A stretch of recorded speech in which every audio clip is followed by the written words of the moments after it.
Abbiamo avuto più volte occasione, abbiamo insistito molto in questi anni sui fondamentali, dicendo che erano quelli ai tempi di Zenocolò e sono gli stessi oggi, quindi che dobbiamo preoccuparci di capirli e di imparare a metterli nella nostra sciata. Vi sono 3 fondamentali che il testo tecnico metodico della Scuola Italiana di Sci, uscito nel 2010, ha preso in forte considerazione e sui quali punta inserendoli nella didattica per tutti i livelli, dal più basso al più alto.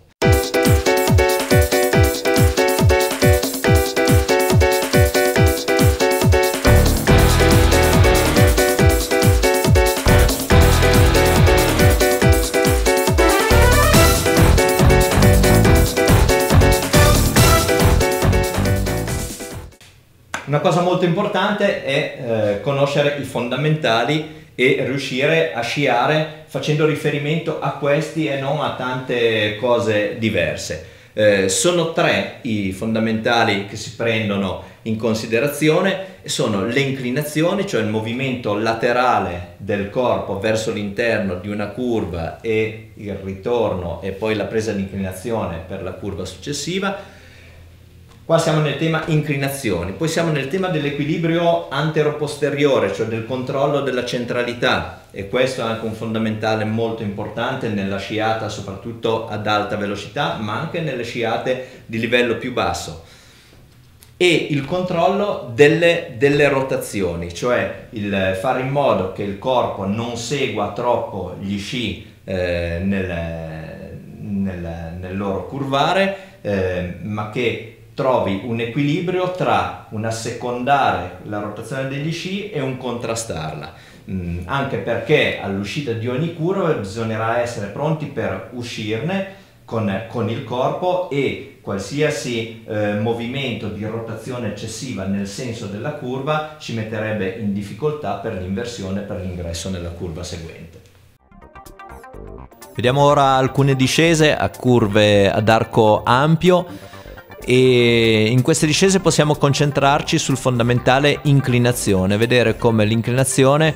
passa da una parte all'altra facendo cerniera sulla lunghezza dello sci, sulle lamine, quindi il corpo dello sciatore si inclina di qua e di là e passa da una parte all'altra rispetto ai piedi,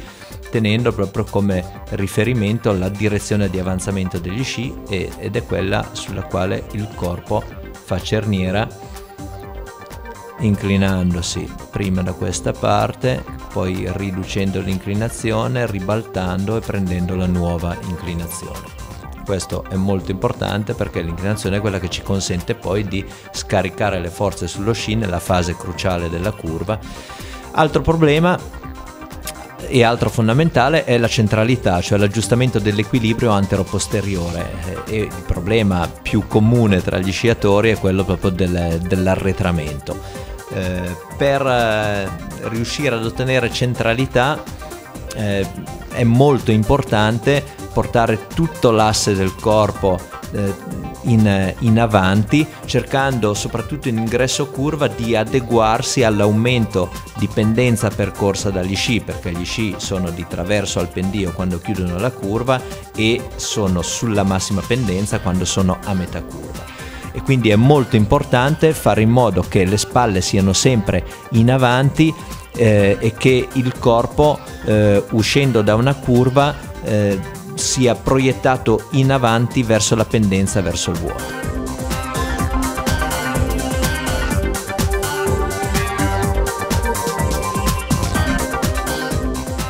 Qui vediamo uno sciatore con delle forti rotazioni di busto e bacino che ruotano tanto quanto gli sci, e questo delle rotazioni è l'altro grandissimo problema un po' comune a tutti gli sciatori.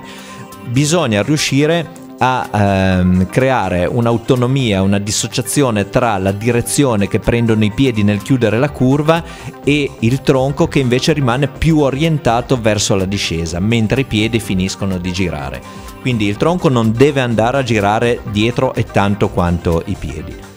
Per riuscire a controllare le rotazioni e nello stesso tempo risolvere anche il problema della centralità, è importante che nella fase del secondo terzo di curva, quando si va a dare potenza sul terreno, le spalle si portino in avanti predisponendosi all'uscita dalla curva. Questa flessione del busto, che è insieme frontale e laterale, riesce ad evitarci la rotazione di tutto il tronco dietro agli sci e riesce a predisporci ad un'uscita curva e ad un ingresso nella curva successiva in centralità, adeguandoci alla nuova pendenza.